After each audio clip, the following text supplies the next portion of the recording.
Hey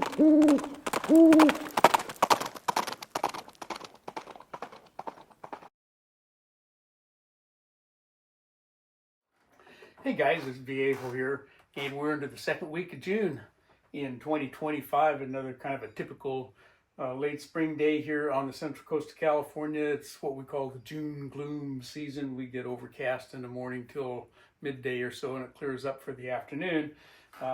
And that's fine. You know, it never gets hot here in the summertime. Hey, this is part 3 of this short series that we're doing on, hey, I'm interested in learning how to cast my own bullets.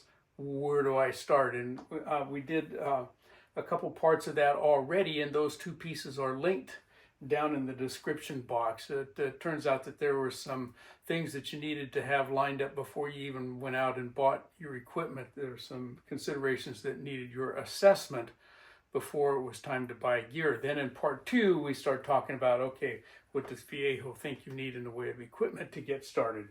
Well, in this video, I would like to invite all of you folks out there who are currently already casting. Maybe you just got started in it recently, or maybe you've been at it for 50 years or more.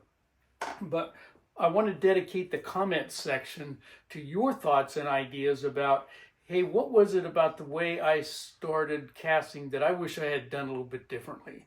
Maybe think along the lines of, there's a friend, somebody you know, a family member, something like that, who's interested in getting started to cast, and you want to lend them a piece of advice about something that you would have done differently when you got started. Maybe it's a piece of gear that you wish you'd have had from the get-go, or maybe it's a piece of gear that you bought and never used and it was a waste of money, something like that. All right. You know, just quick example. So it could be something as simple as this little goodie here. That's an ingot mold from Lee, relatively inexpensive. And these guys are really handy to have when you're starting to deal with lead. I use mine a lot underneath my spout on my pots to collect drips as they happen, okay, so which sometimes it does. But what I use it for mostly is testing my flow rate on the pot.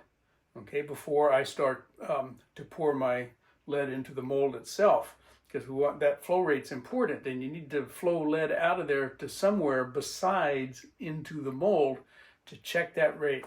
Okay, these guys are just really handy for that. All right, so there's an example, and I don't want to get into the actual process of casting. Okay, not a how-to cast on this series. That's a whole different ball game that we'll maybe get into at some point in the future. Just, things that could have been better to get started had you the opportunity to go back in time and start all over again. So come one, come all, drop your ideas down there in the comments section, and let's leave a good resource for future viewers there. All right, I think that's enough out of me for this one. So from the Viejo bench, for now, that's all she wrote.